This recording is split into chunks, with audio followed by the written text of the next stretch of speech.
Panchayat vote মিটেছে কবেই, কিন্তু আজও যেন শান্তি ফিরল না বঙ্গে।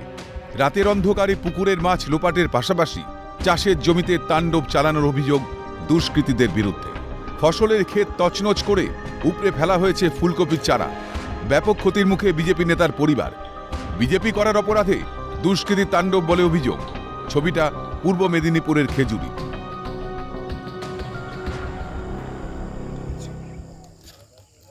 এইভাবে ফুল এসেছিল কপিটা, আর এর থেকে অনেক বড়ও আছে। আর এইভাবে বাগানে আমার এইভাবে অত্যাচার ক্ষতিবৃত্তি করে তছনছ করে দিয়েছে, আর পুকুরের মাছ ফাঁস সব লুট করে নিয়েছে। খেজুরি ২ নম্বর ব্লকের বিজেপি মণ্ডল সভাপতি বাটুল দাসকে মিথ্যে মামলায় ফাঁসানো হয়। প্রায় ২ মাস জেল খাটার পর জামিনে মুক্তি পেয়ে কয়েকদিন আগে বাড়ি ফেরেন তিনি।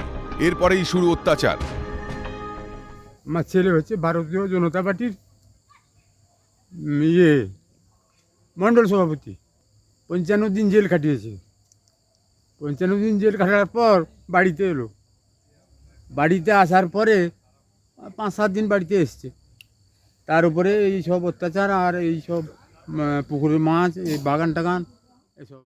ফুলকপির গাছগুলোকে উপড়ে দিয়েছে, লাথি মেরে থেঁতলে দিয়েছে, চরম ক্ষতি করেছে। পুকুরে মাছ, প্রচুর মাছ ছিল, পুকুরের মাছও লুটপাট করেছে।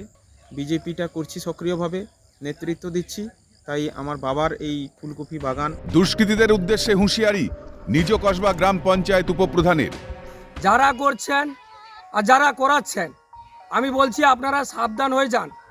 বিজেপির মানুষ বা বিজেপির কার্যকর্তা যদি মাঠে নামে, তাহলে এর পরিণাম কিন্তু ভয়ানক হবে, আমরা বলে যাচ্ছি। যারা করাচ্ছেন খবর আছে, যারা করছেন ও আমরা বুঝতে পেরে গেছি। আমি বলছি সাবধান হয়ে যান। কে বা কারাই তাণ্ডব চালালো তা নিয়ে তৈরি হয়েছে ধোঁয়াশা। জানা যায়, গত কয়েকদিন আগে তৃণমূল থেকে বিজেপিতে যোগদান করেছে ২৯টি পরিবার। আর তাতেই কি হিংসার শিকার বিজেপি কর্মী? প্রশ্নটা উঠছেই। পূর্ব মেদিনীপুরের খেজুরি থেকে বিনোদ মণ্ডলের রিপোর্ট, ক্যালকাটা নিউজ।